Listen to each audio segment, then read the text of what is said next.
handwritten note. Sure. Or physically. Energy. That creates the lid and everybody. So if you and I disagree on something, then you must be erased and banished from life. So how does I'm just gonna sit here and drink this water. Hi guys, thanks for watching Sam Speaks and tuning into Sam Speaks Radio on iTunes.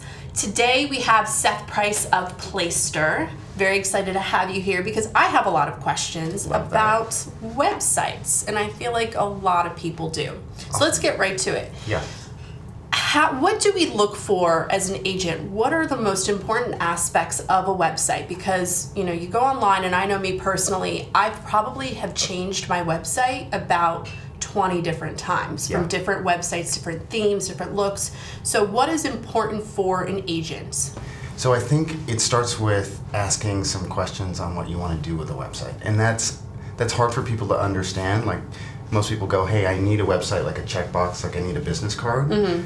But a website is your salesperson when you're not around. And so the first thing is to figure out, what are your goals? Are you looking for new leads? Mm-hmm. Are you looking for some sort of social proof? Like, in the sense that after they meet you, they're going to Google you and see if you're not a stalker or you're a real person.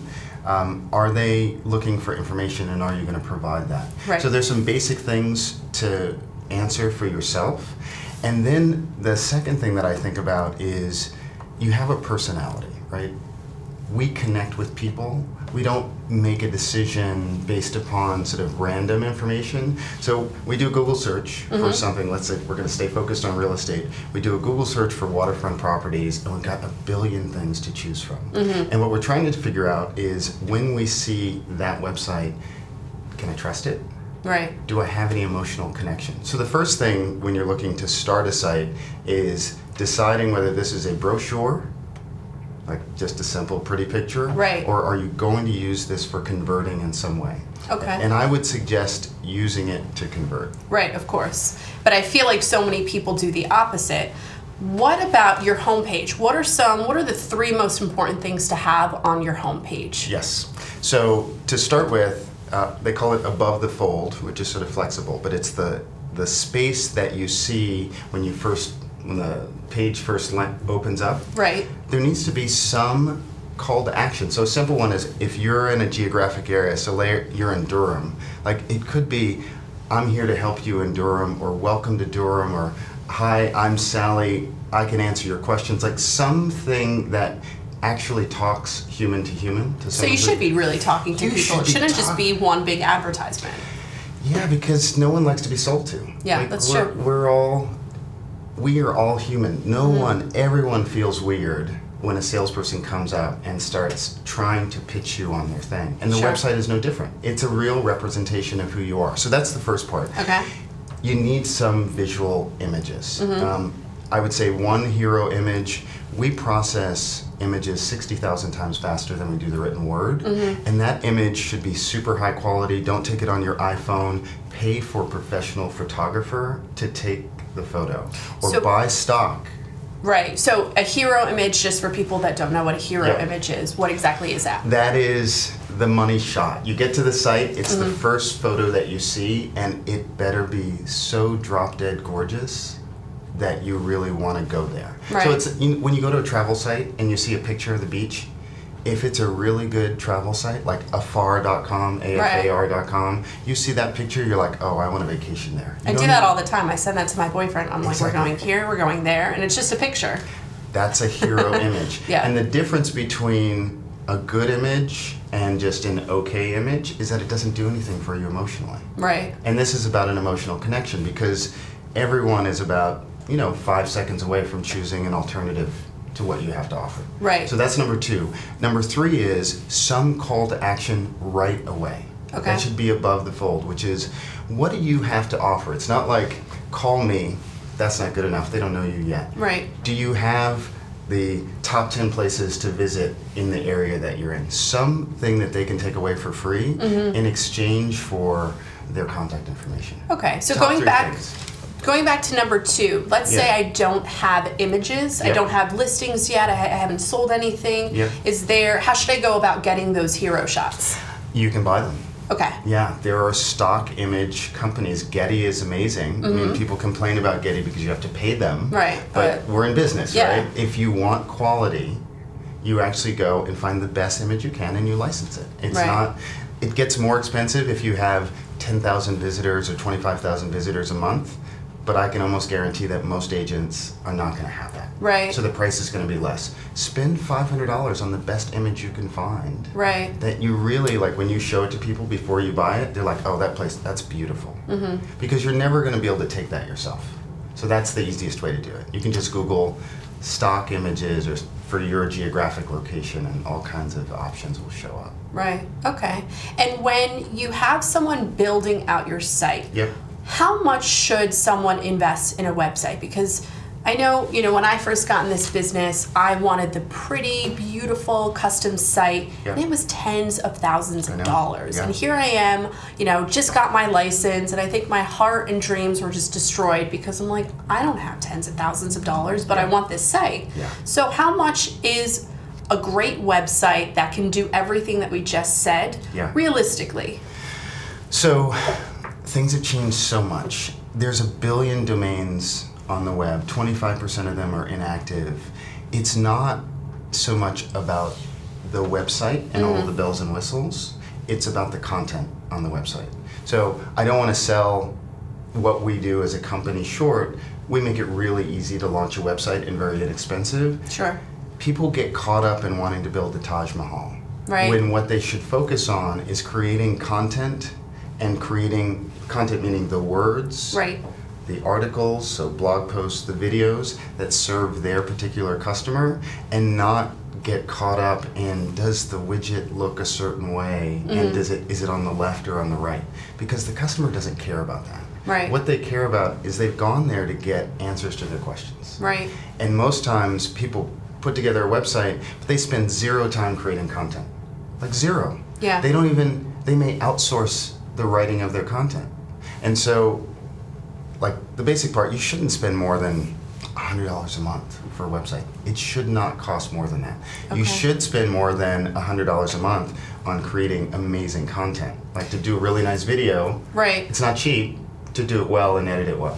If someone is going to do blogging or video on their website, Yeah. which would you say gets more with an SEO component? So it's going to just grab more attention from Yeah. SEO.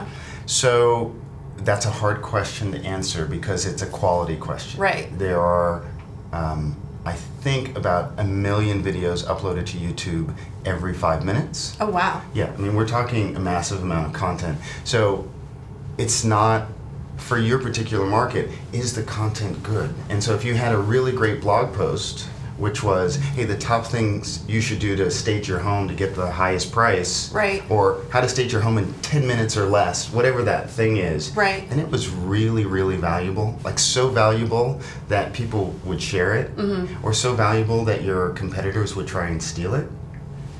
That's great written content. And if the video was compelling that people actually watched it, Right. because most people, we're like human and we have ADD. We start a video and we're like, nope, Yep. done, I'm moving on. So I think it's really hard to determine. Those are the 2 most important types of content that you should create, and video is going to take over everything. Right. I mean, it's happening. So in blogging, there's obviously places that you can, as you said, outsource that. Yeah. So an agent doesn't have to necessarily write. Many people aren't great at writing. Yeah. But do you think that it's better to have unique content being something that you personally have that's different, that's not out there at all? Yes. Or should somebody go and outsource that, which I know a lot of companies say it's unique, but then you you put it in find- the correction and you can track and you'll see it's not unique. So Yeah. what's better? So content is really interesting because when you're creating it, or well, let me backtrack. The first thing you should do, forget about outsourcing or insourcing, is you should determine what are the problems that your customers have. And so a really simple process is to make a list, like get a whole bunch of stickies and ask your team, what are the questions that we get asked for over and over and over again? Just start putting those on the wall. Right. What do they ask you? What do they ask the admin? What do they ask you when they're in the car? What are they so curious about that they have not found that answer on the web? Mm-hmm. That's the first content that you should create. Right. So figuring out what that question is. Now the challenge with that is if you try and outsource the answer to that, the answer is not going to be what you would say. And so there's a disconnect between your subject matter expertise and the content that's being created. So in many ways, I just answered that question. Right. Don't outsource it. Your knowledge is in your head, and I'm signing up to work with you because you're special, and you have a perspective that's different than everybody else. Right. And if you just do cookie cutter content, I don't know that you're special. Right. It's And you just need to be the expert, so That's you right. need to create your brand of you. Yeah. How about the fact that there's so many sites out there? There's Realtor.com, there's Zillow, there's so many avenues and other sites that you can put listings on to get buyers from. Yeah. So when somebody has their own website, how do they drive traffic other than the content aspect? You know, you're putting your listings on there too, but when there's so many other places to be essentially looking for buyers and sellers, how else can I get my website out there? Yep. So I'd say there's a few different drivers that work. So clearly all of the major portals are really important. If you're not on Zillow and you're not on Realtor and you're not on Trulia, you're missing out on where consumers are going, at least at one part of their journey. You should have customer reviews on there so they know that you're trustworthy and other people trust you. Right. And that's unique content too. That's unique. And There you go. and then you should link to your website. You really need to create content. There's two ways. You create some form of content or you buy traffic in the form of advertising it. And the creation of content is really around serving your community. You can do the written and the video content that we talked about. You can guest post. So all that means is if you wrote for your local newspaper about, housing or gardening or whatever was your expertise, people are going to read that, and that connects people. They're going to want to know who you are and what you do.